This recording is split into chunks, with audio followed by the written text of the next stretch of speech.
নমস্কার, আমার চ্যানেলে আপনাদের স্বাগত জানাই। আবার চলে এসেছি নতুন একটা সন্ধ্যের স্ন্যাক্স রেসিপি নিয়ে। আজকে বানাবো ইন্ডিয়ান স্টাইল স্পাইসি পাস্তা। তো দেখি চলুন কেমন করে বানাই। প্রথমে পাস্তাগুলোকে গরম জলে সিদ্ধ করে নেব, একটু নুন আর অল্প একটুখানি তেল দিয়ে। তেলটা দেয়া হবে যাতে পাস্তাগুলো গায়ে লেগে না যায়। আর নুনটা দেওয়ার পরে পাস্তাগুলোকে একটু চামচে করে ঘেঁটে নেবেন যাতে প্যানে আটকে না যায়। তো প্রতিটা পাস্তার প্যাকেটেই লেখা থাকে কতক্ষণ পাস্তাটা সেদ্ধ করতে হবে, সেই টাইম অনুযায়ী পাস্তাটা সেদ্ধ করে নিয়েছি। এবার ছেঁকে নিয়েছি গরম জল থেকে, দিয়ে অন্য একটা প্যানের মধ্যে তেল নিয়েছি 2 টেবিল স্পুন।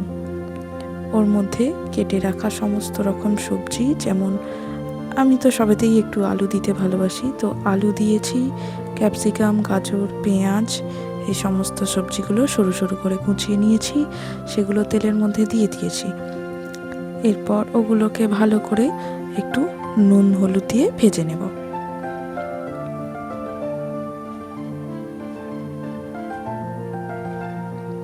খুবই অল্প সময়ের মধ্যে হয়ে যাবে পাস্তাটাই, ভাজতেই যতটা টাইম লাগবে ব্যাস ওইটুকুই।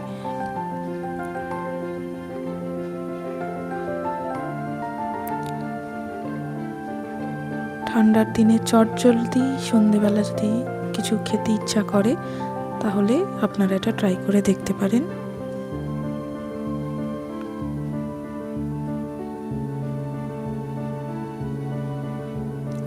ওতে সামান্য একটু মটরশুঁটিও দিয়েছি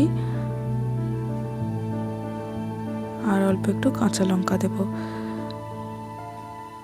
সবজিগুলো একটু চাপা দিয়ে দিয়ে সেদ্ধ করে নিচ্ছি যাতে সেদ্ধও হয় আর ভাজাটাও হয়। গ্যাসের ফ্লেমটা মিডিয়ামে রাখবেন, বেশি লো করলে আবার সবজিগুলো সেদ্ধ হয়ে ঘেঁটে যাবে।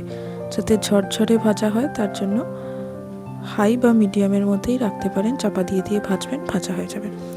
এরপর একটা মশলার বানিয়ে নেব। ম্যাগি মশলা দিয়েছি আমি একটু, 2 প্যাকেট ছিল দিয়েছি।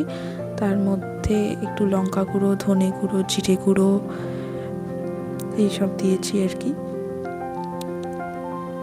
অল্প একটু গরম মশলাও দিয়েছি, একটু টমেটো সস, একটু সয়া সস,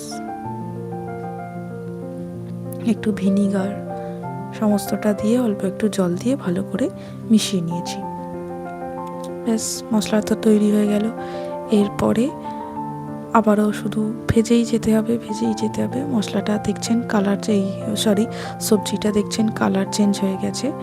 তো এরপর ভালো করে ভাজা হয়ে গেছে আমরা দেখতে পাচ্ছি। তো সসটা মিশিয়ে দেব, যে মিশ্রণটা বানিয়েছিলাম ওটা মিশিয়ে দেব।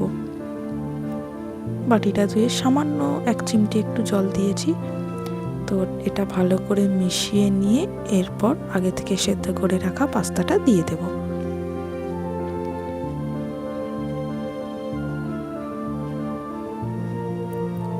এরপর মিক্স ভালো করে মেশাতে হবে।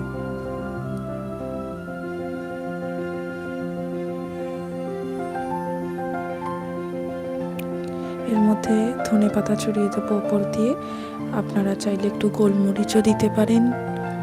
সামান্য একটু লেবুর রস দিলে আরও টেস্ট হবে, যেহেতু আমি ভিনিগার দিইনি।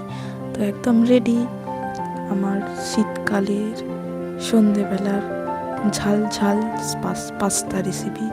যদি ভালো লেগে থাকে অবশ্যই লাইক করবেন, কমেন্টে জানিয়ে যাবেন কেমন লাগলো, শেয়ার করবেন রেসিপিটি আর সাবস্ক্রাইব করে আমার পাশে থাকবেন।